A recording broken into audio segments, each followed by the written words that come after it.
रंगों का त्योहार है होली। लाल, हरा, पीला, नीला और गुलाबी, कितने रंग हैं। सारे रंग एक से बढ़कर एक। लेकिन एक और रंग है, वो भी बड़ा प्यारा है, लेकिन अगर वो जिंदगी में लग जाए तो सब खत्म हो जाता है, और वो रंग है काला। होली के कुछ दिन पहले ही ये काला रंग लग गया गोपाल के जीवन में। गरीब को दो बाबा, ऊपर वाली तुम्हारी झोली भरेगा। दया करो बाबा, देखो मैं कितना लाचार हूं, मुझे थोड़ा दो बाबा, वो आपको बहुत देगा। तभी उसने देखा कि अचानक से एक गाड़ी उसकी तरफ पूरी स्पीड में आकर उसके पैरों पर चढ़ जाती है। वो जोर से चिल्लाता है। चिल्लाते ही गोपाल की नींद खुल जाती है। वो अपने हाथों की ओर देखता है, उसके हाथ सही सलामत थे। उसकी बेटी पूनम जो बगल में थी, वो भी उसकी आवाज से जाग जाती है और उससे पूछती है, बाबा, बाबा क्या हुआ बाबा? आप इस तरह चिल्लाए क्यों? कोई बुरा सपना देखा क्या? हाँ बेटा, बहुत बुरा सपना था, लेकिन कहीं ये सच ना हो जाए। ये कहानी है गोपाल ढोलकी और उसकी 10 साल की बेटी पूनम की। गोपाल ढोलकी एक बैंड पार्टी का हिस्सा था। शादी, ब्याह या पर्व त्योहारों में वो ढोल बजाया करता था। ढोल बजाने की कला में वो इतना माहिर था कि उसके ढोल बजाते ही लोग थिरकने लगते। बहुत डिमांड थी उसकी। वो अपना काम भी खूब मन लगाकर करता। एक बारात अपने घर से निकलने के लिए तैयार है। दूल्हा शेरवानी पहनकर तैयार बैठा है, तभी दूल्हे का बाप आता है। अरे भाई गोपाल, सभी तैयार हैं? अब किस बात की देरी? बजाओ अपना ढोल। गोपाल ढोल बजाना शुरू करता है। थोड़ी ही देर में सभी लोग उसकी तारीफ करके झूमने लगते हैं। गोपाल की डिमांड भले ही अधिक थी, लेकिन उसकी जेब में सिर्फ 70 रुपए की दिहाड़ी आती थी और उसी से उसका घर किसी तरह चलता। अक्सर शादी ब्याह में मिलने वाला खाना वो वहां ना खाकर घर ले जाता और अपनी बेटी पूनम के साथ बैठकर खाता। बाबा, ये वाली मिठाई तो बहुत स्वादिष्ट है। ऐसी मिठाई तो मैंने पहले कभी नहीं खाई। इसे क्या कहते हैं बाबा? अरे रसगुल्ला है ये। क्या बाबा, आपके लिए तो सारी मिठाइयाँ रसगुल्ला ही है। रसगुल्ला तो गोल होता है, ये तो ट्रायंगल के जैसा है। अब ये कौन सी मिठाई है? अरे बाबा, ये मिठाई नहीं, शेप का नाम है। स्कूल में गणित की मिस ने बताया था। गोपाल भले ही खुद एक रोटी खाता, लेकिन पूनम के लिए भरपेट खाने का इंतजाम जरूर करता। उसकी पढ़ाई पर भी वो पूरा जोर देता। पूनम भी पढ़ाई लिखाई में बहुत तेज थी। वो चाहता था कि बड़ी होकर पूनम डॉक्टरनी बने। उसे बड़ा अफसोस हुआ था जब अच्छे डॉक्टर की कमी के कारण उसकी पत्नी देवकी ने अस्पताल में दम तोड़ दिया था। कुछ दिन पहले की बात है। गोपाल एक शादी में ढोल बजा रहा था। ढोल बजाते बजाते अचानक उसे लगा कि उसके हाथों में बिल्कुल ताकत नहीं लग रही है।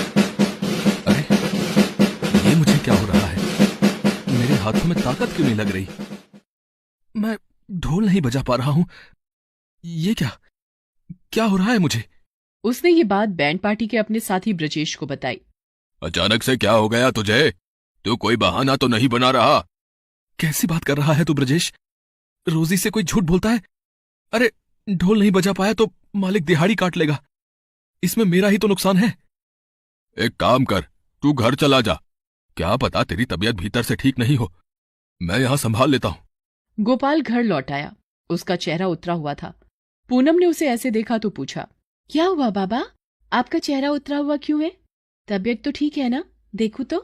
पूनम गोपाल के सिर पर हाथ लगाकर देखती है। बुखार तो नहीं है बाबा? बुखार नहीं है बेटा, लेकिन बहुत कमजोरी सी लग रही है। ऐसा लग रहा है हाथों में जान ही नहीं है। पता है, आज तो मैं ढोल भी नहीं बजा पा रहा था। बाबा, कल सरकारी दवाखाना ले चलूंगी आपको। हाँ बेटा। कुछ खाया तो नहीं होगा आपने? 2 रोटी सेक देती हूँ। अरे नहीं नहीं, भूख नहीं है, बस सोने का मन कर रहा है। दोनों सो गए। अगली सुबह जब गोपाल जगा तो हर सुबह की तरह पूनम नाश्ता बना रही थी। नाश्ता बनाकर ही वो स्कूल के लिए तैयार होती, लेकिन आज तो उसे स्कूल जाना नहीं था। इस बीच गोपाल ने पूनम को आवाज लगाई। पूनम, बेटा पूनम। पूनम भागती हुई अपने बाबा के पास आई। अरे बाबा, आप कब जागे? अब कैसी तबीयत है? बेटा, जरा मेरा ढोल उठा कर देना। अभी ढोल बजाओगे बाबा? पहले कुछ खा पी तो लीजिए। नहीं बेटा, बाद में खाऊंगा, पहले जरा ढोल दे। पूनम ने ढोल लाकर दे दिया। गोपाल ने ढोल बजाने की कोशिश की, लेकिन ये क्या। बेटा, ये देखो ना, मेरे हाथों में क्या हो गया है। मैं इसे बजा नहीं पा रहा हूं। मेरे हाथ भी कांप रहे हैं। ये क्या हो गया मुझे। पूनम अपने पिता को लेकर अस्पताल गई। वहां डॉक्टर ने कहा कि इनकी दोनों हाथों की नसें सूख गई हैं, मांसपेशियां कमजोर हो गई हैं। इनका इलाज लंबा चलेगा, दवाई लगातार खानी पड़ेगी। कितना लंबा? 6 महीने भी लग सकते हैं, साल भर भी, या 2 साल भी। तभी कुछ कुछ हाथों में जान आ पाएगी। और हां, इस बीच तुम ढोल बजाने की बिल्कुल कोशिश मत करना, और ना ही कोई मेहनत का काम इससे करना, नहीं तो तुम ढोल कभी नहीं बजा पाओगे। ये सुनते ही गोपाल का सिर चकरा गया। वो वहीं रोने लगा। डॉक्टर साहब, ऐसा मत कहिए। अगर मैं ढोल नहीं बजा पाऊंगा तो अपना और अपनी बच्ची का पेट कैसे पालूंगा, उसे कैसे पढ़ा पाऊंगा। अरे, उसे डॉक्टर बनाना है मुझे। हिम्मत रखो, सब ठीक होगा। बस दवाइयां लंबे समय तक खानी पड़ेंगी। अस्पताल से बाहर दोनों बाप बेटी निकले। गोपाल बिल्कुल खामोश सा सड़क पर चला जा रहा था। उसके दिमाग में अपनी बेटी के भविष्य को लेकर कई प्रश्न आ रहे थे। 4 दिन ऐसे ही निकल गए।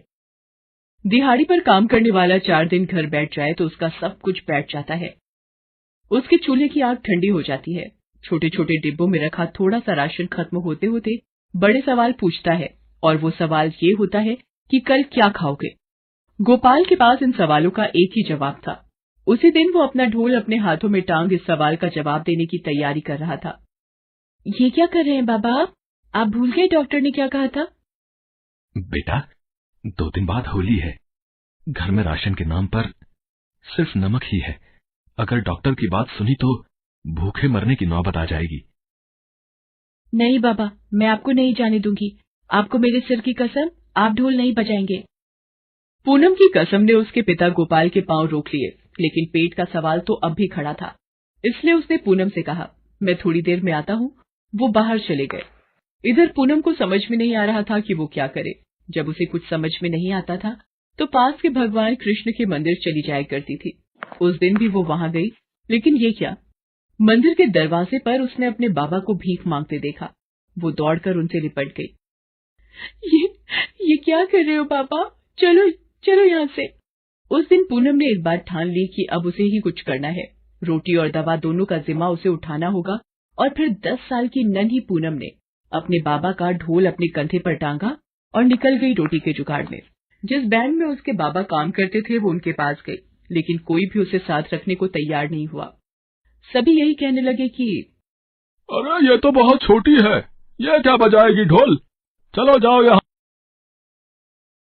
वो उदास होकर लौट ही रही थी कि तभी गोपाल के दोस्त ब्रजेश ने बैंड मालिक से कहा कि एक बार उसे साथ ले जाने में क्या दिक्कत है, उसे जरूरत है अभी। होली के एक दिन पहले की बात है।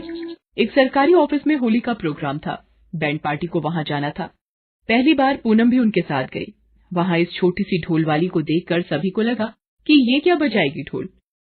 लेकिन जब उसने ढोल बजाना शुरू किया तो ऐसा बजाया कि सभी झूमने लगे। उस बेचारी के नन्हे हाथ थक भी रहे थे, उनमें दर्द भी हो रहा था, लेकिन वो रुके नहीं। वो ढोल पर पढ़ते रहे। उस कार्यक्रम में शहर के डीएम भी आए हुए थे। लड़की की इस प्रतिभा को देखकर वो उसके पास गए और कहा, बेटा, इतनी छोटी सी उम्र में तुम ये क्या कर रही हो। साहब, भीख मांगने से तो अच्छा है ना कि कुछ काम करके रोटी खाऊं। उसकी बात सुनकर डीएम साहब की आंखों में आंसू आ गए। उन्हें पूनम के पिता की सारी कहानी पता लगी। तब उन्होंने अधिकारियों को आदेश दिया कि इनके पिता के इलाज का सारा खर्च सरकार उठाएगी। यही नहीं, हर महीने कुछ राशन और 1000 रुपए इसे तब तक दिए जाएंगे जब तक कि गोपाल पूरी तरह स्वस्थ नहीं हो जाता। सभी डीएम साहब की इस घोषणा पर ताली बजाने लगे। पूनम भी ताली बजा रही थी। तब डीएम साहब ने पूनम के हाथों को अपने हाथ में लिया और कहा, हैप्पी होली बेटी। पूनम ने भी कहा, हैप्पी होली डीएम साहब, हैप्पी होली। सच में उसकी होली अब हैप्पी होली हो गई थी। वो काला रंग जो इस परिवार के भविष्य को डरा रहा था वो कहीं गायब हो गया था, और कई सारे रंगीन रंग उसे गोद में उठाकर कहना चाह रहे थे, होली मुबारक, होली मुबारक।